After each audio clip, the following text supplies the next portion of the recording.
আমাদের যে basic education, আমাদের যে এডুকেশন সিস্টেম, এটা আদতে আমাদের কোনো কাজে আসে না। এটি যুগের পর যুগ প্রমাণিত।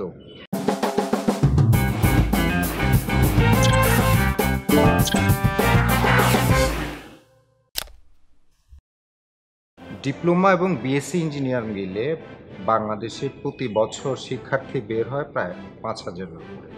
কিন্তু সুইজারল্যান্ডও এর ধারে কাছেও নাই। কিন্তু গবেষণা এবং উদ্ভাবনের দিক থেকে সুইজারল্যান্ড নাম্বার 1। এইচএসসিতে জিপিএ 5 পাওয়া স্টুডেন্টের সংখ্যা বাংলাদেশে প্রায় 50,000। অথচ এদের মধ্যে সরকারি স্কুলে বা সরকারি কলেজে ভর্তি হয়, ইংরেজিতে ভর্তি হওয়ার মতো শিক্ষার্থী পাওয়া যায় না। কারণ যত ন্যূনতম নাম্বার পাওয়া দরকার ইংরেজিতে পড়ার জন্য ভর্তি পরীক্ষায়, সেই নাম্বারটাও আমাদের স্টুডেন্টরা ইদানিং পায় না। তাহলে কি কেন? আমাদের স্টুডেন্টরা কি মেধাবী না? বাংলাদেশ উন্নয়ন গবেষণা প্রতিষ্ঠান BIDS এর জরিপ মতে স্নাতকোত্তর বেকারের সংখ্যা প্রায় 66%। যারা কেউ কোনো কাজে আসছে না বা চাকরিতে তারা যোগদান করতে পারছে না বা তারা চাকরি পাচ্ছে না। এর মধ্যে 7% তারা নিজেরা কোনো কিছু করার চেষ্টা করছে বা অন্য জায়গায় অন্য মেধায় বা অন্য একটা সেক্টরে ভোকেশনাল ট্রেনিং নিয়ে তারা নিজেরা এক্সপার্ট হওয়ার চেষ্টা করছে, কিন্তু বেশিরভাগকেই ধরা হয় বেকার। পৃথিবী বিখ্যাত যে সমস্ত বাঙালিদের কথা আমরা সাধারণত বলে থাকি, আমরা যদি বলি স্থপতি ফজলুর রহমান খান আমেরিকার ইলিনয় বিশ্ববিদ্যালয়ে স্থাপত্য বিভাগের উপর পড়াশোনা শেষ করেছে। আবার আমরা যদি জামিলুর রহমান স্যারের কথা ধরি, তিনিও কিন্তু ইংল্যান্ড থেকে তার স্থাপত্যবিদ্যার উপর পড়াশোনা শেষ করে পৃথিবী বিখ্যাত হয়েছে। অর্থাৎ আমাদের যে বেসিক এডুকেশন, আমাদের যে এডুকেশন সিস্টেম, এটা আদতে আমাদের কোনো কাজে আসে না। এটি যুগের পর যুগ প্রমাণিত। তাহলে এটার গলতটা কোথায়, এটা সমস্যাটা কোথায়, সেটা জানতে হলে আমাদেরকে একটু পিছনে ফিরে তাকাতে হবে। ব্রিটিশদের দুটো চ্যালেঞ্জ ছিল। তারা এই শাসন করতে গিয়ে দুটো চ্যালেঞ্জের সম্মুখীন হচ্ছে। একটা হচ্ছে কমিউনিকেশন অফ ইন্ডিয়া, মানে ইন্ডিয়ার সঙ্গে, ইন্ডিয়ার মানুষের সঙ্গে কমিউনিকেট করা।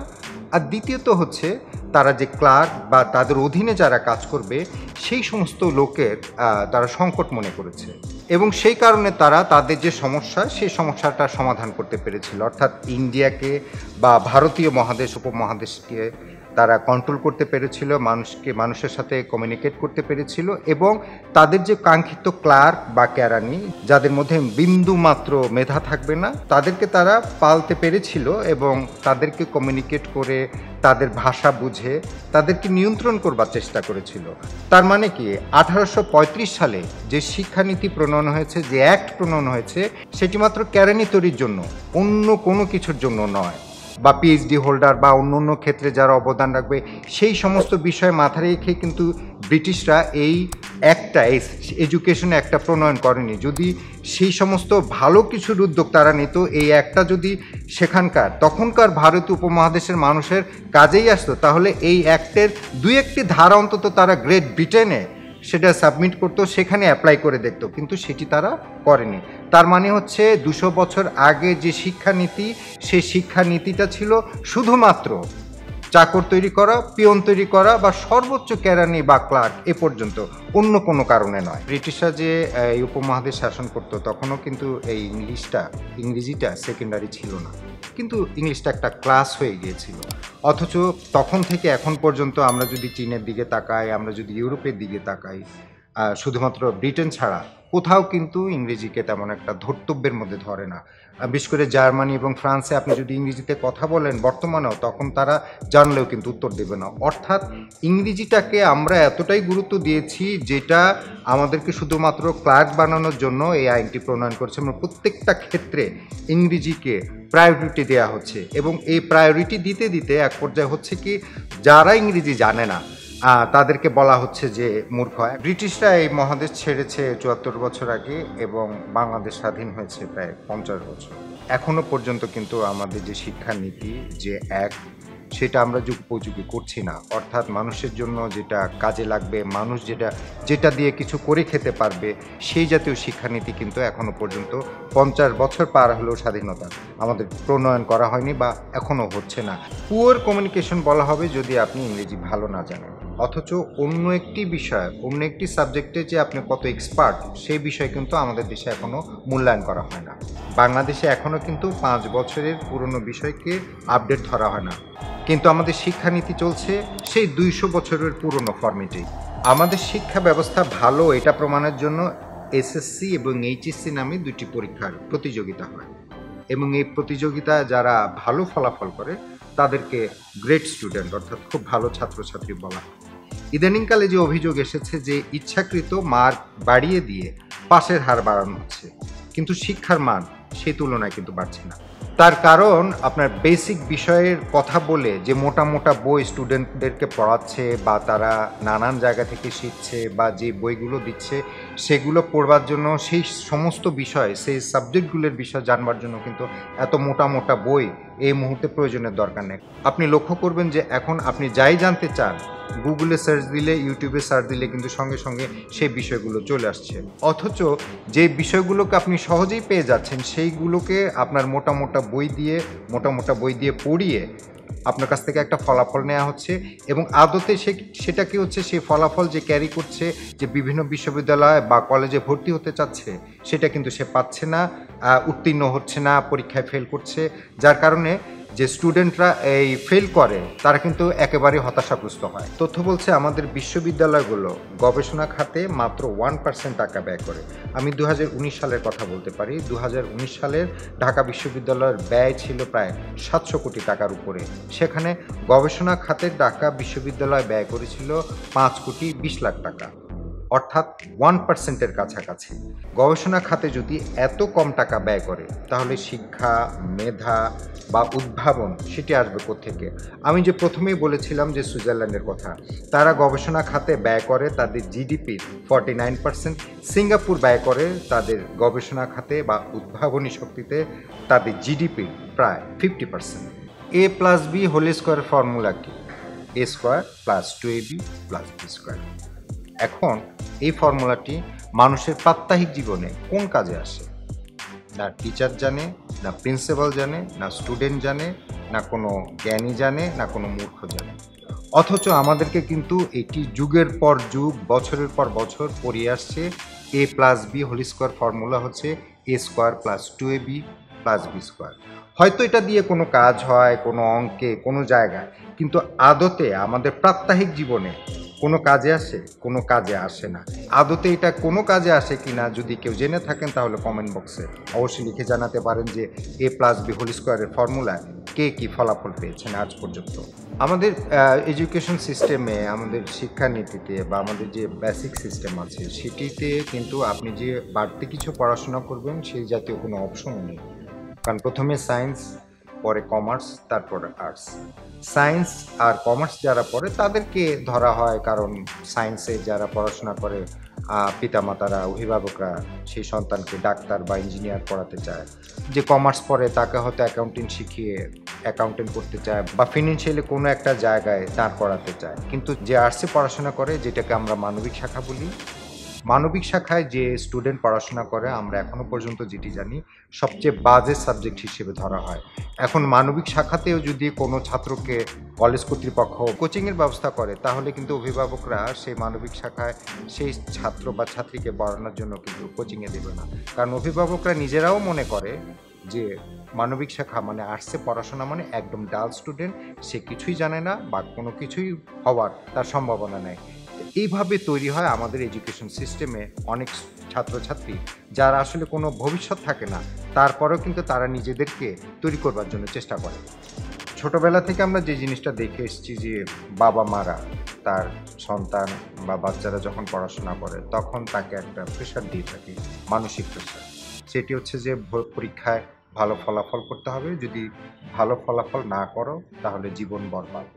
এবং সেই দৃষ্টিকোণ থেকে মানে নিজের মেধা, নিজের ক্রিয়েটিভিটিকে বাদ দিয়ে সেই শিক্ষার্থী বা সেই বাচ্চাটা বা সেই ছেলেটা বা সেই মেয়েটা সে নিজের ক্রিয়েটিভিটিকে বাদ দিয়ে ওই যে বাবা মা বলেছে, ভাই বোন বলেছে, সে নিজেকে পাস করানোর জন্য, অর্থাৎ ভালো ফলাফল, ভালো একটা সার্টিফিকেট পাওয়ার জন্য দিনের পর দিন চেষ্টা করতে থাকে এবং একসময় হয়তো সফল হয় এবং একসময় হয়তো ব্যর্থ হয়। কিন্তু সেই স্টুডেন্টটার যে আলাদা একটা জায়গায় মনোনিবেশ করার সুযোগ রয়েছে। প্রত্যেকটা মানুষের আলাদা ক্রিয়েটিভ জায়গা থাকে। সেই ক্রিয়েটিভ জায়গাগুলোকে যদি খুঁজে অভিভাবকরা সেটি দাঁড় করাতে পারতো, তাহলে এই যে শিক্ষানীতি বা এই যে বেকারত্ব বা আমাদেরকে পিছিয়ে পড়া, এই জায়গাটা থেকে আমরা অনেক বেরিয়ে আসতে পারতাম। তার ফলে কি হয়, বাবা মারাই চেষ্টা করে ছেলে যাতে কেরানি হয় বা মেয়েটা যাতে কেরানি হয় বা একটা লোয়ার ক্লাস জব করতে পারে বা কোনো রকম একটা চাকরি করতে পারে, বা কোনো রকম দিনাতিপাত করতে পারে একটা চাকরি করে। মানে উদ্ভাবনী যে চিন্তা ভাবনা, সেই চিন্তা ভাবনা থেকেই দূরে চলে যায় আর কি যে স্টুডেন্টটা বা যে ছাত্রটা বা যে সেই ছাত্রীটা।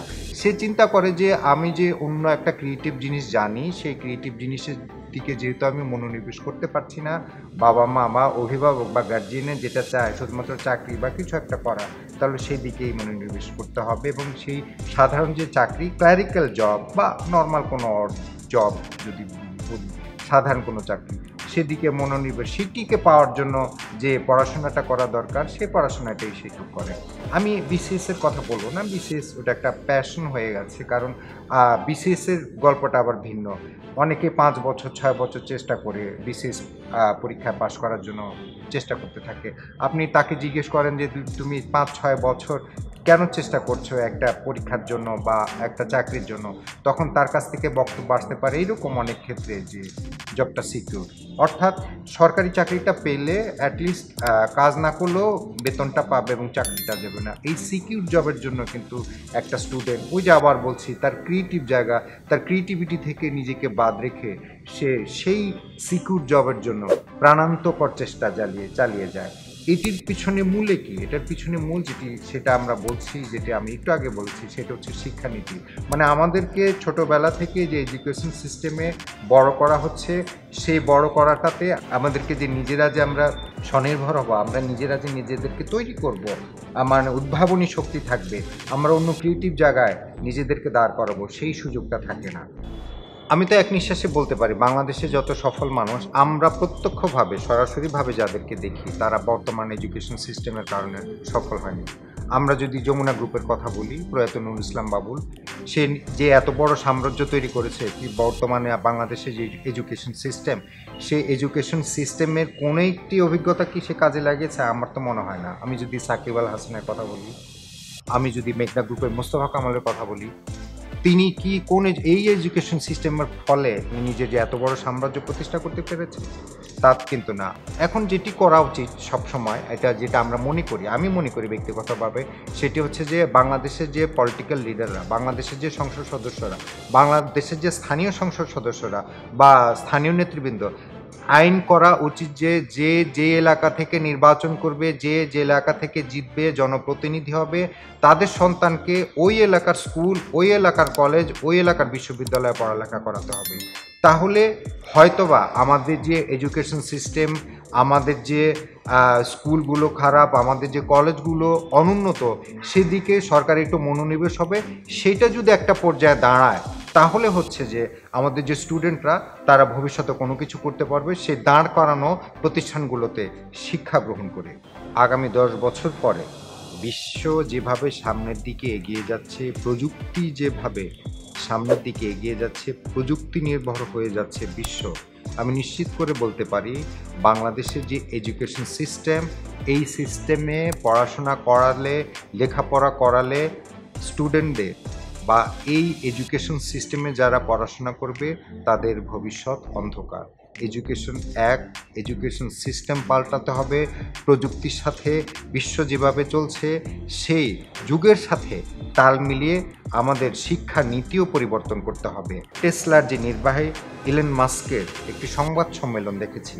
সেই সংবাদ সম্মেলনে ইলন মাস্ক বলেছে 2022 সাল নাগাদ তার প্রতিষ্ঠানে কাজ করানোর জন্য সে রোবট তৈরি করবে। আর আমরা এখনও পদ্মা সেতুর পিলারে কেন ফেরি ধাক্কা খাচ্ছে, সেই কারণ জানতে তদন্ত কমিটির পর কমিটি করে যাচ্ছে।